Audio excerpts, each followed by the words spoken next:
আসসালামু আলাইকুম। আশা করি আপনারা সকলে অনেক অনেক ভালো আছেন। তো আলহামদুলিল্লাহ আল্লাহর রহমতে আমি অনেক ভালো আছি। তো আজকের আবারও নতুন একটা কবুতরের ব্লগ ভিডিওতে স্বাগতম। যারা আমার এই চ্যানেলটিকে এখনও সাবস্ক্রাইব করে দেননি সাবস্ক্রাইব করে দেবেন, পাশে থাকা বেল আইকনটি অন করে দেবেন পরবর্তীতে আমার এই সকল গ্রামের নতুন নতুন কবুতরের ব্লগ ভিডিওগুলো পাওয়ার জন্য। তো আপনারা আমার এই ভিডিওগুলো কেউ মিস করবেন না। আশা করতে সম্পূর্ণ ভিডিও দেখবেন, ভালো লাগবে। পরবর্তীতে এরকম ভিডিওর জন্য সবাই অপেক্ষা করবেন। তো ইনশাল্লাহ চেষ্টা করবো যে আরও এরকম নতুন নতুন ভিডিওগুলো দেখানোর জন্য। তো আজকে যে ব্লগ ভিডিওটা সেটা হচ্ছে যে কবুতর কিন্তু কমে না কোনো সময়। যারা কবুতর লালন পালন করেন তারা অবশ্যই জানেন। তো আস্তে আস্তে কিন্তু কবুতর পালন কিন্তু বাড়তি আছে। কবুতরের ঘর আস্তে আস্তে পুরো হবো। তো আমরাও যদি মনে করেন যে মাসে কবুতরের বাচ্চা 1-2 জোড়া করে রেহাই দিতাম, তাও কিন্তু আরও কবুতর কিন্তু বাড়ছে, কবুতর কিন্তু কমে না। যে আগের বাচ্চাগুলো ছিল ওই বাচ্চাগুলো মনে করেন যে উড়াইলে হয়ে গেছে গা। এখন বর্তমানে আবার এক জোড়াতে বাদ করছিল। তো এই এক জোড়ার ভিতরে এই দেখেন 2টা কবুতরের বাচ্চা ফুটে গেছে গা। তো এইগুলাও কবুতরের বাচ্চা লাগানো হবো। তো দরকারি কাজে ছাড়া অবশ্য অদরকারি সবাই কবুতরের বাচ্চা লাগানো হয় না।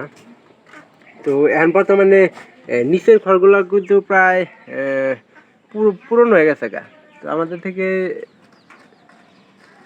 প্রথমে এক জোড়া নেওয়া হয়েছিল, তারপর থেকে কিন্তু কবুতর আস্তে আস্তে মানে কমতেছে না, বাড়তি আছে।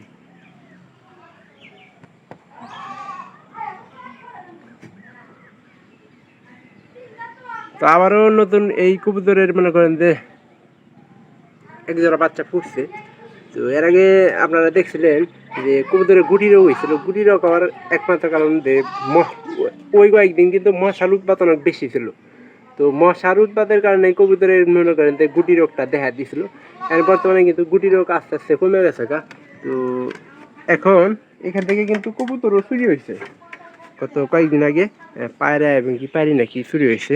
তো ওই আসলে ওই ভিডিওটা আমি আপনাদের দেখাতে পারিনি। তো চেষ্টা করবো যে আপনাদেরকে প্রতিনিয়ত কবুতরের ব্লগ ভিডিও দেখানোর জন্য আপডেট দিব। এখানে এই জোড়া বড় হলে এই জোড়া লাগাই দেবো। এভাবে কবুতর আস্তে আস্তে পারবো। যারা কবুতর লালন পালন করতেছেন, যে যেখান থেকে দেখতেছেন, চেষ্টা করবেন আপনারাও কবুতর লালন পালন করার। কবুতর লালন পালনে আসলে লস নাই, কবুতর লালন পালনে লাভ।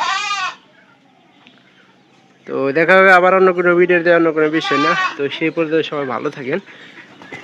সবাইকে একটু চেষ্টা করবেন যে যাতে করে আমার চ্যানেলটাকে আরও একটু গ্রো করার জন্য একটু ভিডিওগুলো দেখবেন, ভালো লাগবে। তো ভালো থাকেন সবাই, সবাইকে ধন্যবাদ।